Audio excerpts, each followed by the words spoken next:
네, 반갑습니다. 김법성입니다. 논술 천재 41강 합격하는 글쓰기 방법에 대한 강의 시작하도록 하겠습니다.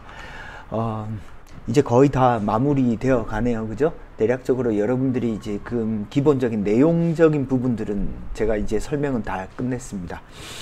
글을 쓴다라고 하는 것은 어떻게 하면 형식적인 어떤 걸 갖출까? 사실 글쓰기 방법은 훨씬 쉬워요. 우리가 글을 왜 못 쓰냐? 글 쓸 내용을 못 찾으니까 못 쓰죠. 그러니까 글을 쓰기 방법은 그릇에 해당되는 거고, 이때까지 제가 여러분들하고 공부를 했던 것은 어떻게 하면 그 그릇에 담을 어떤 내용들을 찾을까에 대한 강의를 했다라고 보시면 되겠습니다. 그래서 가장 중요한 부분은 어찌됐건 논술은 처음부터 끝까지 내용이고, 내용으로 승부를 보셔야 됩니다. 어떤 특정한 글쓰기 양식 혹은 형식, 자, 그래서 예를 들어서 비교는 이렇게 써야 돼, 뭐 설명은 이렇게 써야 돼, 이런 형태가 중요한 것이 아니라 어떤 형태로 쓰더라도 상관없어요. 어떤 형태로 쓰더라도 상관이 없는데, 다만 여러분들이 쓴 글이 여러분들의 똑똑함을 증명하는 것이 되면 괜찮은 답이다. 무슨 말인지 알겠죠? 자, 그러면은 오늘 글쓰기 방법에 대한 이야기 진행하도록 하겠습니다. 쪽수로는 442쪽입니다. 자, 내용을 보면서 하나하나 차근차근 이야기를 한번 해보죠. 자, 글쓰기 방법. 이 강의에서는 제가 주로 학교에서 발표한 어떤 자료들을 조금 많이 가지고 왔어요. 왜 그러냐? 학교가 글을 쓰기를 통해서 어떤 것을 요구하는지를 직접적으로 보여주는 것이 제가 생각할 때 여러분들에게 가장 효과적일 것 같아서 직접적으로 학교에서 발표한 어떤 자료들을 조금 인용해 놓았습니다. 논술에서 글은 논증하는 글이 되어야 됩니다. 논증하는 글이라고 하는 것은 입증하는 글이라는 뜻이에요. 논리적으로 증명한다라는 뜻이죠. 그죠? 예를 들어서 요약을 할 때도 마찬가지입니다. 필자가 뭘 주장하고 그것을 뒷받침하는 이유 근거가 뭔지를 찾는 거예요. 자, 그래서 논술에서 글쓰기는 기본적으로 논증하는 글입니다.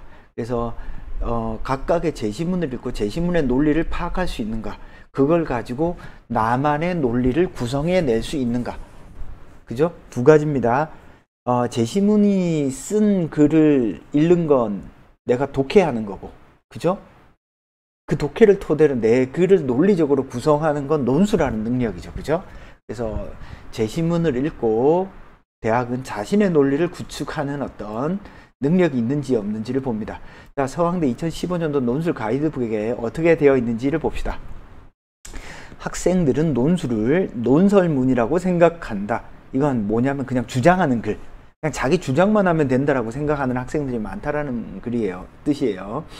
주장을 논증하는 글이며 그 논증이 설득력을 가져야 된다는 점에서 논술은 논설문적 특성을 지닌다. 하지만 논술에서의 논증 과정은 객관적 절차를 밟아야 한다.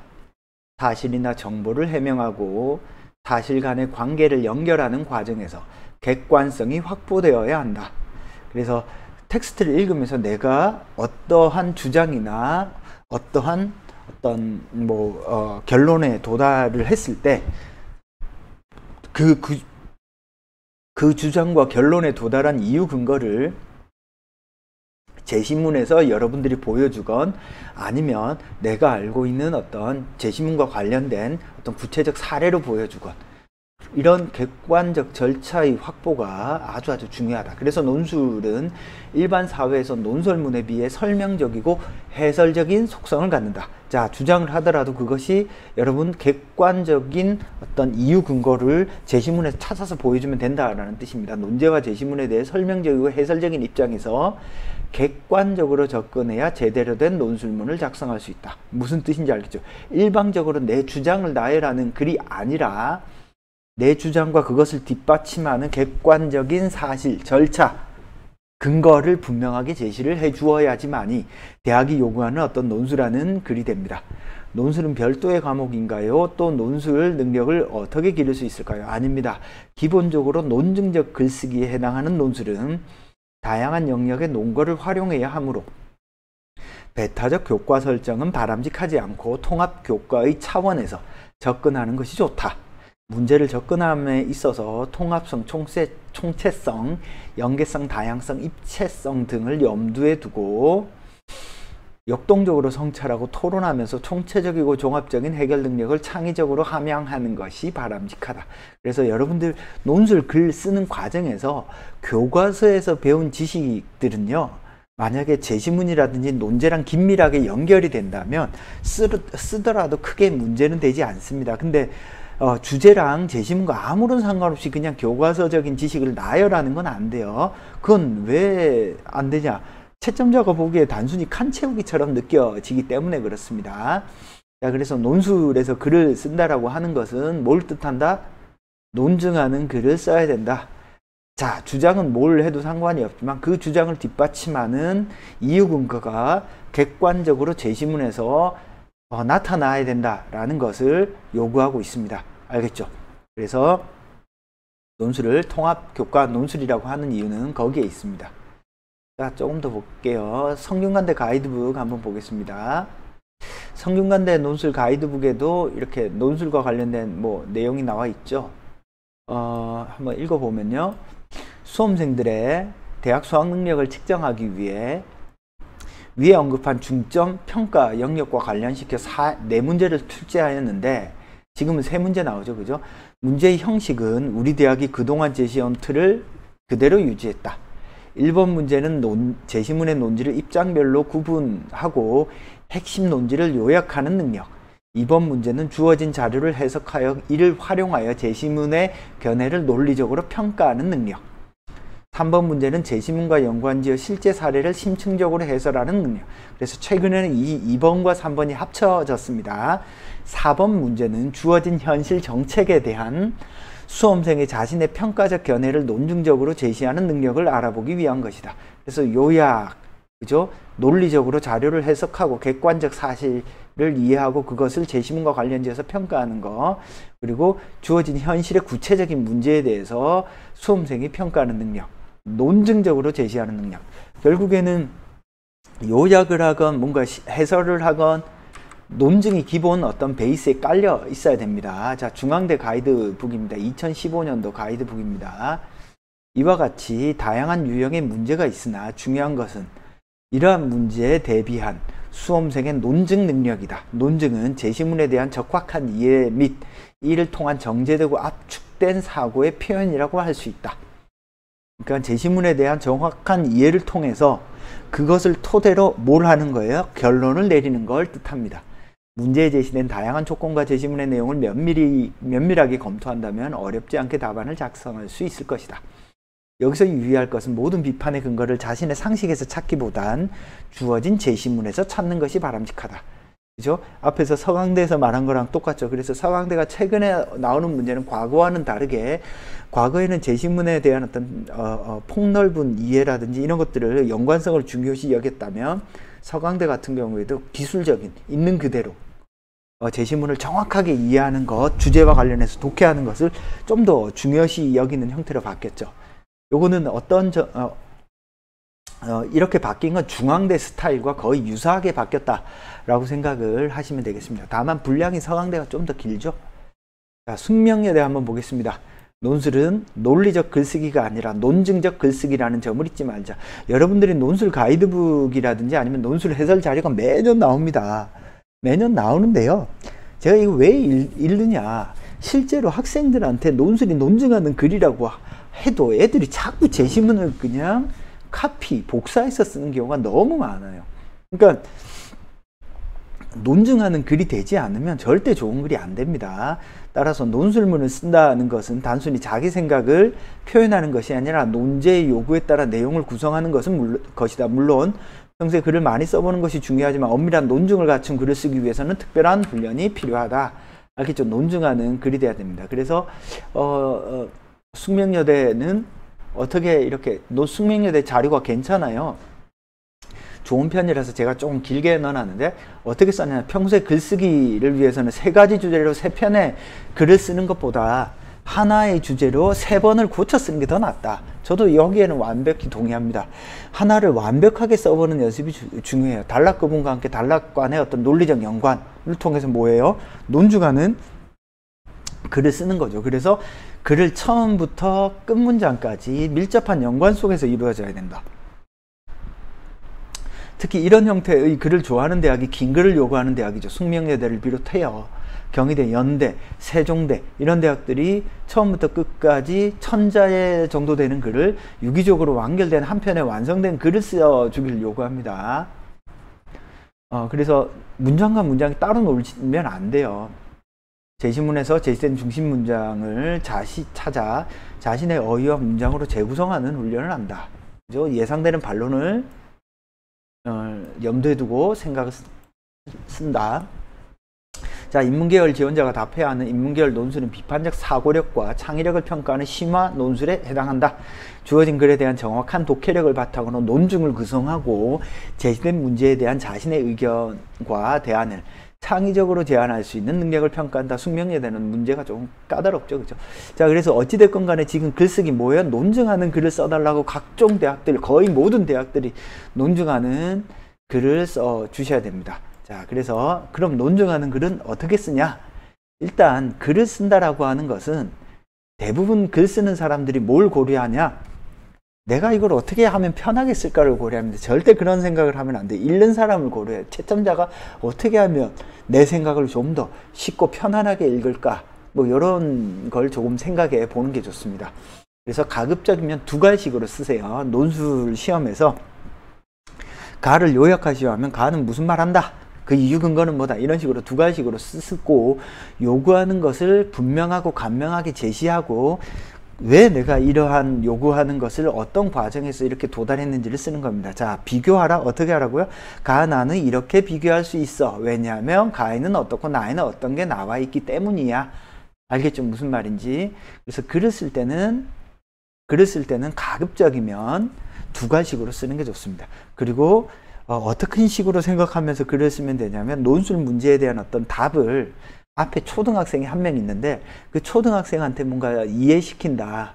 초등학생한테 설명한다라는 생각으로 중얼중얼 대면서 한번 써보세요. 그러면 여러분들의 문장이 쉬워지면서 내가 정확하게 이해하지 못한 부분들 혹은 개념적으로 분명하게 정리하지 못한 부분들을 정확히 알 수 있습니다. 알겠죠? 그러니까 앞에 초등한테 설명한다라고 생각을 하고 글을 한번 써보세요.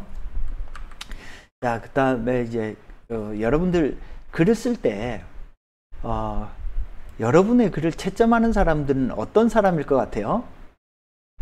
여러분의 글을 채점하는 사람들은 얘가 이런 의도로 썼는데 너무 안타깝네. 이거 아니에요. 채점자는 어떻게 하면 점수를 깎을까? 두 눈을 이제 부릅뜨고 보는 사람이에요. 그러니까 까탈스러운 사람입니다. 여러분들의 어떤 글에 딴지를 걸고 그냥 태클 거는 사람이에요. 그러니까 여러분들이 생각해도 뭔가 비논리적이면요, 채점자가 보기에 아주 비논리적입니다. 알겠죠? 무슨 말인지. 그래서 글을 쓸 때는 기본적으로 논증하는 글이다. 앞에 초등학생한테 설명하듯이 쓰고 채점자가 어디에서 태클을 걸까를 내가 채점자랑 싸운다라는 생각으로 글을 쓰는 게 좋습니다. 자, 이 과정에서 어떻게 돼야 된다고? 논증하는 글이 돼야 된다는 거예요. 자, 논증하는 글은 어떤 형태를 띠고 있느냐? 주장, 이유, 근거, 부연 설명으로 되어 있습니다. 자, 그래서 여러분들이 논술에서 써야 될 문장의 성격은 세 가지밖에 없어요. 논제에 대한 답으로 주장. 앞에서 과학적 탐구로서의 논술에서는 뭐죠? 가설에 해당되죠. 예를 들면 가나를 비교하세요. 나는 가나를 이렇게 비교할 거야 라고 뭐 가설을 세우는 겁니다. 다른 말로 하면 주장이죠.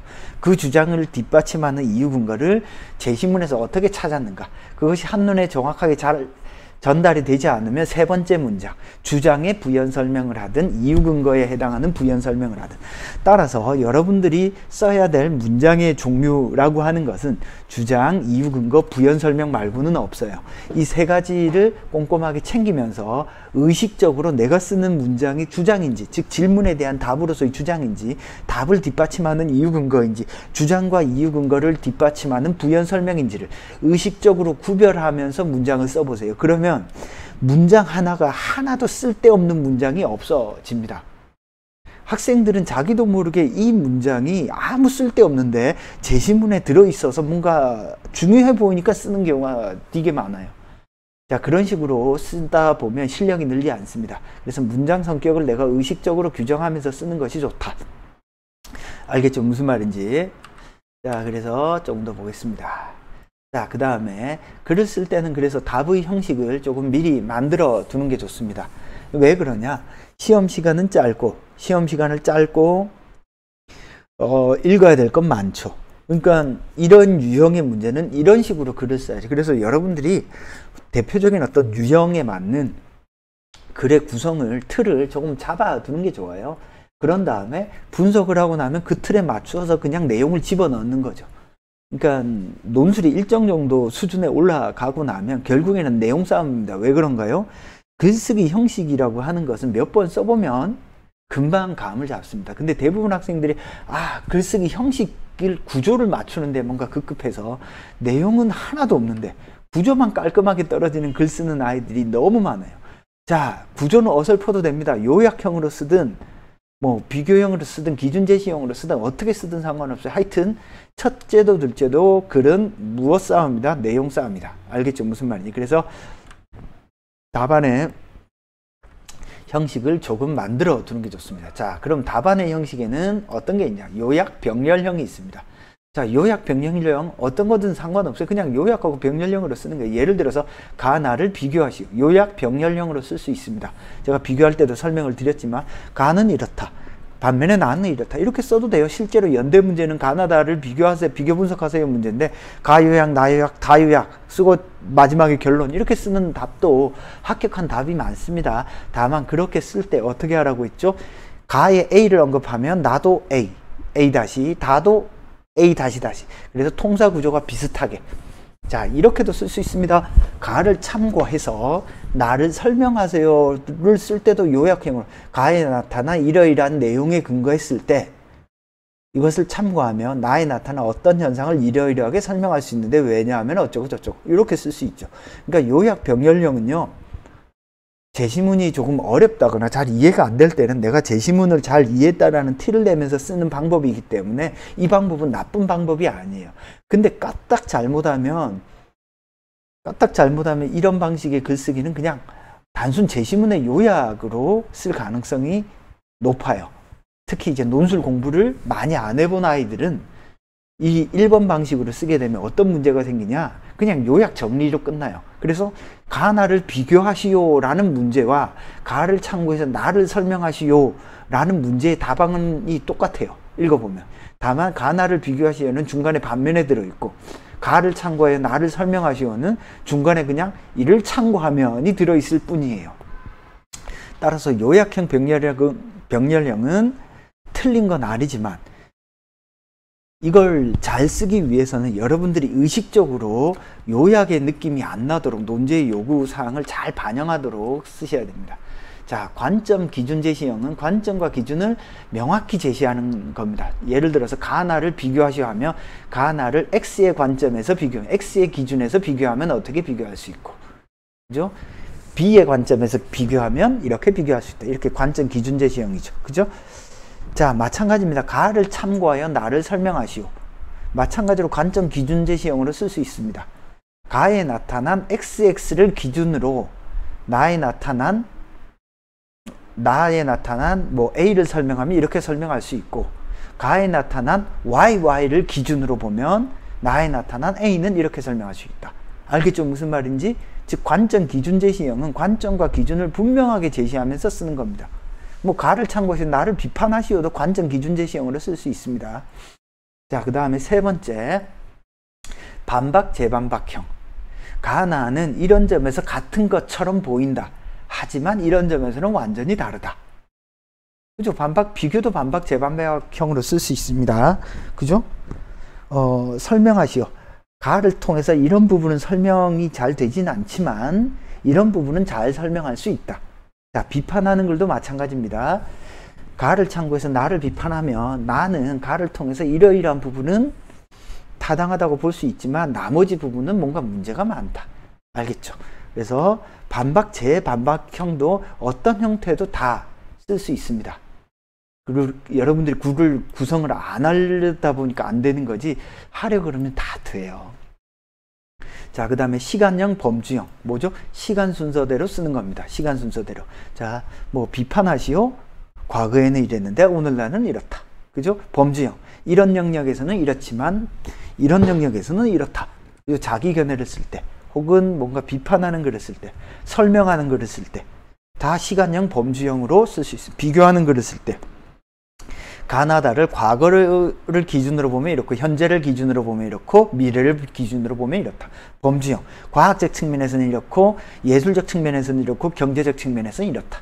알겠죠? 무슨 말인지. 그러니까 글쓰기 패턴은요, 이 5가지 정도밖에 없어요. 추상구체. 그러니까 추상적인 개념 혹은 이론적인 어떤 내용을 먼저 압축하고 그것이 구체적으로 어떻게 적용되는가. 아니면 반대로 어떤 구체적인 사례를 분명하게 제시한 다음에 이러이러한 사례에서 보면 어떻게 설명할 수 있다. 뭐 이렇게 가거나 어떤 개념으로 어떻게 설명할 수 있다. 이렇게 가거나. 그래서 대략 여러분들이 글을 쓸 수 있는 방법은 이 5가지가 다예요. 알겠죠? 무슨 말인지. 그러니까 여러분들이 글을 쓸 때 어떻게 하라고요? 글을 쓸 때 어떻게 하라고? 요 5가지 중에 하나로 써야지 문제 유형이 어떻게 나오든지 간에. 요약도 마찬가지입니다. 요약도 이 제시문을 요약형, 그러니까 요약형으로 쓴다, 뭔가 기준 제시형으로 요약을 할 건지, 아니면 추상 부채 형태로 요약할 건지, 이거 여러분들이 어때요? 요약, 비교, 설명, 비판 다 이렇게 쓸 수 있습니다. 이 5가지가 다예요. 그러니까 이 5가지 형태에 해당되는 글쓰기를 최소 하나 정도는 해보고요. 아, 이걸 이렇게 쓰면 되겠구나 라고 감을 잡으셔야 돼요. 그러면 금방 글을 잡을 수 있습니다. 자, 그런 다음에 글쓰기입니다. 글쓰기. 결국에는 글을 쓴다라고 하는 것은 제시문에 대한 어떤 독해를 잘 해서요. 그죠? 그걸 특정한 내용을 잘 파악을 했으면 특정한 형식으로 담는 겁니다. 그 형식은 제가 말씀드렸듯이 이 앞에 말한 어떤 5가지 형식이 거의 답니다. 이거 외에는 없어요. 그래서 이 5가지 형태의 대표적인 유형들을 여러분들이 조금 익혀두는 게 좋습니다. 자, 그런 다음에 이제는 유형별 글쓰기입니다. 그러니까 논술을 기본적으로 분석만 하면 글을 쓰는 학생들은 비교하는 그런 문장은 이렇게 쓰면 돼, 설명하는 문장을 이렇게 쓰면 돼 라고 학생들이 정리정돈이 되어 있어요. 그래서 요약하시오 하는 문제는 가는 무엇에 대해서 서술하고 있다. 왜냐하면 어떠하기 때문이다. 가를 무엇으로 중심으로 요약하면 이렇게 갔다. 실제로 요약하시오라는 문제에 학교에서 발표한 답은 가를 이것으로 요약하면 다음과 같이 요약할 수 있다. 이렇게 글을 합격한 답안을 발표하는 대학도 있어요. 그러니까 요약하는 글의 문장이 어떤 식으로 이루어져 있는지 여러분들이 조금 머릿속에 넣어둘 필요가 있습니다. 비교하시오 마찬가지입니다. 가나를 무엇을 중심으로 비교하면 기준을 명확히 제시하죠. 가나는 공통적으로 뭘 이야기한다. 하지만 어떤 측면에서는 서로 다르다. 가는 땡땡땡을, 나는 세모를 서술하고 있다. 이거 어때요? 가나를 압축적으로 정리하고 이들은 어떤 점에서 같지만 어떤 점에서 다르다. 요약하고 뒤에 차이를 결론적으로 쓰는 겁니다. 첫째, 이런 기준에서 보면 이렇게 다르고, 둘째, 이런 기준을 제시하면서 쓰는 거죠. 그래서 비교하는 형태의 문장이 어떻게 나오는지, 설명하는 문제도 마찬가지로 가를 참고해서 나를 설명하며 가에 나타난 땡땡땡을 참고하면 나의 세모는 그 원인을 무엇으로 볼 수 있다. 왜냐하면 뭐뭐뭐 때문이다. 그래서 설명해야 될 대상과 설명해야 될 기준을 명확히 개념화하고 글을 쓰셔야 됩니다. 무엇을 설명할지 두루뭉실하게 글을 쓰면 글이 안 돼요. 나에는 어떠한 현상이 나타난다. 이 현상이 의미하는 것은 가를 참고하면 무엇으로 볼 수 있다. 왜냐하면 뭐뭐뭐기 때문이다. 알겠죠? 무슨 말인지. 그래서 요거는 여러분들이 직접 소리를 내서 말로 읽어보면 가를 참고해서 나를 설명하시오가 이런 형태의 문장으로 나올 수 있구나. 이거는 반드시 여러분들이 소리내서 읽어보셔야 됩니다. 자, 비판하시오도 마찬가지입니다. 가를 참고해서 나를 비판하시오 하면 가에 나타난 어떤 이론을 참고하면 나의 어떤 주장은 사실에 일치하지 않는다. 가에 나타난 동그라미 개념을 참고하면 나의 네모네모 주장은 근거가 타당하지 않다. 가에 나타난 똥똥똥 현상을 참고하면 네모네모의 주장은 현실에 적합하지 않다. 자, 이거 말한 거 전부 다 뭐예요? 제가 비판하는 글에서는 세 가지를 요구한다고 했죠. 그죠? 사실의 부합성, 근거의 타당성, 주장의 문제점. 이 세 가지를 이렇게 문장으로 표현을 해 놓은 겁니다. 그죠?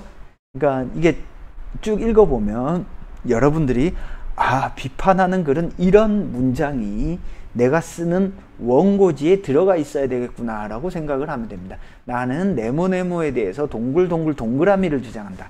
하지만 가의 마름모 기준에서 보면 나의 주장은 타당하지 않다. 첫째, 삼각형 때문이고 둘째, 오른쪽 삼각형 때문이다.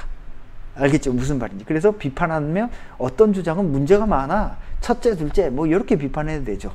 나는 어떤 주장을 하는데 가의 어떤 사례에서 보면 타당하지 않아. 이런 형태의 문장이 비판하는 문장이 되겠습니다.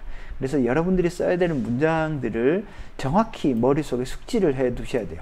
가를 참고해서 어떤 것에 대한 자신의 견해를 써라. 나는 어떤 현상이 나타나는데 그거에 대한 나의 견해는 뭐다.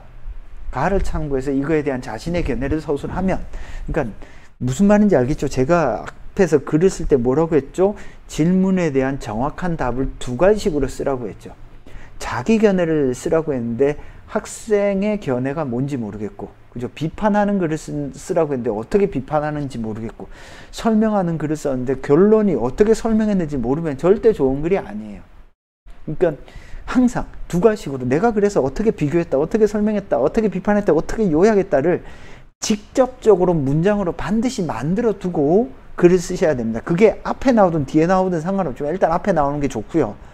일단 그걸 안 만들어 놓고 글을 쓰잖아요. 그럼 절대 좋은 글이 안 돼요. 알겠죠? 무슨 말인지. 제가 말씀드린 걸 꼭 머릿속에 좀 넣어두세요. 문제 해결도 마찬가지입니다. 가를 참고해서 보면 나에 나타난 문제는 어떻게 해결할 수 있다. 왜냐하면 뭐뭐기 때문이다. 이런 형태. 그래서 여기에 나와 있는 어떤 문장들은 반드시 읽어보고 이런 형태로 문장을 쓰면 되겠구나 라고 반드시 생각해 보셔야 됩니다. 자, 그 다음에 여러분들이 글을 쓸 때는 논제의 순서대로 답하는 게 중요해요. 그래서 너무 복잡하게 쓰려고 하지 말고 채점자들은 하루에 거의 뭐 7, 80개, 100개씩 채점을 한단 말이에요. 복잡한 글은 절대 좋아하지 않습니다. 논제가 요구한 순서대로 차근차근 답하는 게 가장 좋습니다. 알겠죠? 자, 그래서 논제 순서대로 답한다는 게 뭔지 제가 사례를 넣어봤습니다. 라의 논지에 근거해서 마의 샤일록의 주장을 펼칠 기회를 부여하는 이유를 서술하고 법의 적용에 대한 샤일록의 견해가 초래할 수 있는 문제를 바사를 통합적으로 고려해서 서술하라. 550에서 570자죠. 글자 분량은 짧은데 요구하는 건 많죠. 그러면 어떻게 하라? 최대한 여기에 그냥 살을 붙인다라고 생각하면 돼요. 자, 실제로 이 문제에 대한 학교 측 답을 한번 읽어보겠습니다. 라의 논지에 따르면 계약 조건에 따라 안토니오에게 1파운드 살점, 즉 죽음을 요구하는 샤일록의 주장이 일견 비윤리적일지라도 어때요? 1의 논지에 근거해서 1의 논지에 따르면 어쩌? 1의 논지는 요거죠, 그죠? 이 샤일록의 주장은 샤일록이 어떤 주장을 하고 있죠, 그죠? 그죠? 펼칠 기회를 부여하느니 그 이유는, 자, 어떻게 쓴 거예요? 여기 논제가 요만큼 있으면 논제에 살을 붙여서 뻥튀기 하면 답이 되도록 글을 쓰는 게 좋아요. 그러니까 새로운 걸 쓰는 게 아니라 논제가 요구한 것을 차근차근 답하는 방식으로 글을 쓰면 대학이 요구하는 어떤 글쓰기가 된다라고 보면 되겠습니다. 그래서 바의 법률에 근거한 법률 집행의 형식적 법치주의가 독재 권력의 유지에 악용될 수 있는 위험성을 지적하고 있고 문제점을 지적하고 있죠. 바사를 통합적으로 해서 그죠? 바사입니다. 법이 모든 상황에 부합하는 정의 실현의 한계가 있으며 개혁관계에 기반한 기계적인 집행이 주거권 보장이라는 법의 기본 정신을 훼손할 수 있음을 지적하고 있다. 이를 통합적으로 고려하면, 자, 논제에서 통합적으로 고려하라고 하니까 어때요? 통합하는 말이 바로 나와 있죠, 그죠? 통합적으로 고려해서 바로 이렇게 쓰잖아요, 그죠? 합법적 절차를 근거로 계약에 기반한 엄격한 법 적용을 주장하는 샤일록의 법에 대한 견해는 개인의 원한을 해결하기 위한 수단으로 법을 악용하고 있다는 점과 안토니오의 생명권과 같은 기본권이 침해되는 인류 보편적인 가치에 기반한 법 정신을 훼손시킬 수 있다는 점에서 비판받을 수 있다. 어때요? 논제가 요구하는 질문들을 그냥 쭉 길게 나열해 놓았죠. 제시문 독해한 것에 그냥 내용만 갖다 놓고 그냥 논제를 보고 순서대로 쓴 겁니다. 자, 중앙대는 이런 식으로 글쓰기를 하셔야 돼요. 알겠죠? 이런 식으로 글쓰기 해야 될 대학이 카톨릭대, 동국대입니다. 알겠죠? 카톨릭대, 동국대 뭐 이런 대학들은 여러분들이 뭔가 구성하는 능력을 요구하는 것이 아니라 논제가 요구한 순서대로 써주길 요구해요. 설령 긴 글이라고 할지라도 논제가 요구한 순서대로 쓰되 차근차근 분량을 좀 더 풍부하게 첫째, 둘째, 셋째 이렇게 가는 것이 좋습니다. 그래야지 어때? 채점하기가 좋다라는 뜻이에요. 알겠죠? 자, 지금 제가 설명하고 있는 부분은 어떻게 글을 쓸까에 대한 설명을 하고 있습니다. 요 뭐 뒷부분은 여러분들이 직접 읽어 보시면 되고요. 그래서 답안의 특징은 제가 쭉 설명을 해 놓았으니까 읽어 보시면 됩니다. 자, 정리합시다. 글 쓰는 방법. 기본 전제입니다. 기본 전제. 글쓰기의 기본 전제입니다. 뭐가 돼야 돼요? 논증하는 글이 돼야 됩니다. 이게 안 돼 있으면 아무리 써도 안 됩니다. 두 번째, 채점자를 생각하면서 채점자는 아주 까탈스러운 사람이에요. 그래서 까탈스러운 초등학생을 설득한다라는 생각으로 글을 쓰세요. 내가 어떤 글을 쓰면 내 글에 반대되는 반론을 막 제기해. 내 스스로 납득이 안 되면 어때요? 내 스스로 납득이 안 되면 누가 봐도 납득이 안 됩니다. 그래서 스스로 좀 납득이 되도록 글을 쓴다라는 생각을 조금 가지셔야 됩니다. 자, 그래서 각 논제 유형에 맞는 답안의 형식을 조금 만들어 두셔야 됩니다. 알겠죠? 논제 유형에 맞는 답안의 형식. 그래서 요약형으로, 요약 열거형으로 쓸지, 그죠? 기준 제시형으로 쓸지, 반박 재반박으로 쓸지, 시간형으로 쓸지, 범주형으로 쓸지, 그죠? 아니면은 추상구체 이론과 어떤 적용 형태로 쓸지, 이 5가지 형식밖에 없어요. 답안의 구조는 이 5가지 형식만 잘 정리해 두면 그 안에서 다 나와요. 새로운 거 없어요, 답안은. 그러니까 논술을 조금 익숙한 친구는 뭘 어디서 글판이 나냐면, 아, 내가 문제를 딱 보면 어떻게 써야 되겠다 딱 나와요. 아, 이거 기준 제시형으로 써야지. 그죠? 답안의 형식. 그 다음에 어때요? 유형별 문장을 좀 만들어 놓아야 돼요. 가를 참조해서 나를 비판하라. 아, 이거는 어떤 형태로 문장이 나오겠구나를 알고 있으면 그런 문장을 그냥 독해만 되면 끼워 맞추면 되잖아. 끼워 맞춰 놓고 뭐예요? 답안 형식에 넣기만 하면 되잖아. 알겠죠? 무슨 말인지. 그래서 3번, 4번 아주 중요합니다. 자, 가급적이면 논제의 순서대로 답하자. 자, 글쓰기에 답을 하는 첫 가장 중요한 건 일단 논증하는 글입니다. 논증하는 글. 그래서 채점자가 내 글을 보더라도 논리적으로 뭔가 타당하구나라는 느낌이 나야 되고, 시간을 압축하기 위해서, 이거는 논리적인 측면이고, 시간을 압축하기 위해서는 답안 형식이나 답안 구조 혹은 유형별 문장 형식을 조금 잡아두고 가급적이면 논제 순서대로 쓰는 게 좋다. 그래서 1번, 2번은 글을 써야 되는 기본 전제 조건이라면 3, 4, 5번은 요거는 시간을 조금 줄이기 위한 어떤 방법이다. 그래서 시험이 다가오면 다가올수록 3, 4, 5번 때문에 문제가 되는 경우가 생기면 안 돼요. 알겠죠? 자, 그래서 글쓰기 방법 핵심 포인트까지 설명을 대략 마쳤습니다. 궁금한 부분은 논법.com으로 질문을 주시고요. 궁금한 사항 1161-5143으로 전화 주시면 제가 어지간하면 받습니다. 자, 논술천재 41강 합격하는 글쓰기 방법에 대한 설명 마치도록 하겠습니다. 감사합니다.